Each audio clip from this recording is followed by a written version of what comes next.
Anxiety തടഞ്ഞു നിർത്താൻ ചില ടെക്നിക്കുകളായാലോ. ഒന്നാമത്തെ കാര്യം എന്ന് പറയുന്നത് കൃത്യമായ സമയത്ത് ഉറങ്ങുകയും ഉണരുകയും ചെയ്യുക എന്നുള്ളത് തന്നെയാണ്. ഈസി അല്ലേ? രണ്ടാമത്തെ കാര്യം എന്ന് പറയുന്നത് നമ്മൾ ഉറങ്ങുന്നതിന് മുമ്പ് മൊബൈൽ ഫോൺ അങ്ങോട്ട് മാറ്റി വെക്കുക. കൃത്യം 1 മണിക്കൂർ മുന്നെയെങ്കിലും രാവിലെ എഴുന്നേറ്റ് വരുമ്പോഴും ആ മൊബൈൽ ഫോൺ 1 മണിക്കൂർ നേരത്തേക്ക് ഉപയോഗിക്കാതിരുന്നാൽ വളരെ നല്ലത്. അത് കഴിഞ്ഞ് നമ്മൾ മനസ്സിലാക്കേണ്ട ഒരു കാര്യം എന്ന് പറഞ്ഞാൽ നമ്മുടെ സ്ക്രീൻ ടൈം, നമ്മളൊക്കെ ജീവിക്കുന്നത് സ്ക്രീൻ ഏജിലാണെന്ന് വേണമെങ്കിൽ പറയേണ്ടി വരും അല്ലെ. കാരണം എപ്പോഴും ഈ ഒരു സ്ക്രോളിംഗ് ആയിട്ടാണ് നമുക്കുള്ളത്. സോ നമ്മൾ എന്ത് ചെയ്യുക, സ്ക്രീൻ ടൈം മാക്സിമം ഒരു 2 hours എന്നുള്ള രീതിയിൽ കുറയ്ക്കാൻ പറ്റുന്നുണ്ടെങ്കിൽ കുറയ്ക്കാനായിട്ട് ശ്രമിക്കുക.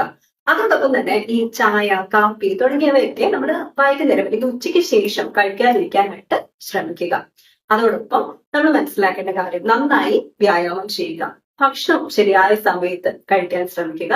ശരിയായ ഇടവേളകളിൽ ലഘുഭക്ഷണമൊക്കെ കഴിക്കുന്നത് ഗ്ലൂക്കോസിന്റെ അളവ് കുറയ്ക്കാനായിട്ട് വളരെയധികം ഉപകാരപ്രദമാണ്. അപ്പൊ വ്യായാമം ഒക്കെ ചെയ്യുന്നതിനോടൊപ്പം തന്നെ നമ്മൾ ചെയ്യേണ്ട ഏറ്റവും വലിയൊരു കാര്യം, നമുക്കൊരു മെന്റൽ എക്സസൈസ് ഉണ്ട്. എന്താണെന്നറിയാമോ?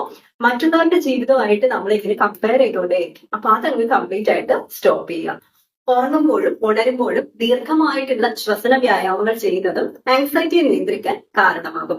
ആൻസൈറ്റിയെ നിയന്ത്രിക്കാൻ സഹായിക്കുന്ന ചില ബ്രീതിങ് ടെക്നിക്സ് ഒക്കെ ഞാൻ എന്റെ ചാനലിൽ തന്നെ നിങ്ങളോട് ഷെയർ ചെയ്തിട്ടുണ്ട്. അപ്പൊ അതൊന്ന് സെർച്ച് ചെയ്താൽ മനസ്സിലാവും. അപ്പൊ ഇങ്ങനെയൊക്കെ ചെയ്യാമെന്നുള്ളത് ഈസി ആയിട്ടുള്ള ടിപ്പുകളാണ് അല്ലെ. ഇതൊക്കെ ചെയ്തു കഴിഞ്ഞാൽ ആൻസൈറ്റി മമ്മടക്കും എന്നാണ് പറയുന്നത്.